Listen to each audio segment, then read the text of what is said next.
L'ensemble des questions et des réponses entre les différents intervenants d'un projet sont accessibles et gérées depuis l'onglet Sujets. Dans cette vidéo, vous apprendrez à poser des questions, à répondre à des questions, à fermer les questions qui ont trouvé une réponse, et quelques fonctions supplémentaires de BeamSync, telles que les sujets dans une maquette ou les annotations. Pour poser une question, cliquez sur l'onglet Sujets, puis sur Nouveau sujet en haut à droite de l'écran. Ensuite, renseignez les informations demandées, telles que le titre de la question, le ou les destinataires, le statut de la question, etc. Vous pouvez également joindre une image à la question en cliquant sur le plus en bas à gauche. Une fois que tout est renseigné, cliquez sur Submit. À ce stade, le statut de la question est ouvert car la question attend une réponse. Pour savoir si une question vous est destinée, cochez la case Assigné à moi.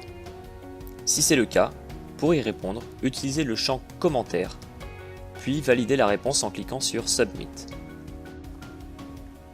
Enfin, changez le statut de la question en Réponse pour indiquer que la question a été répondue.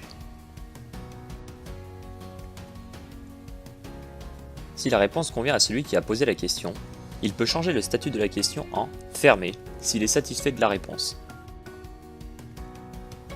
Ou alors en Ouvert en indiquant en commentaire les éléments à compléter.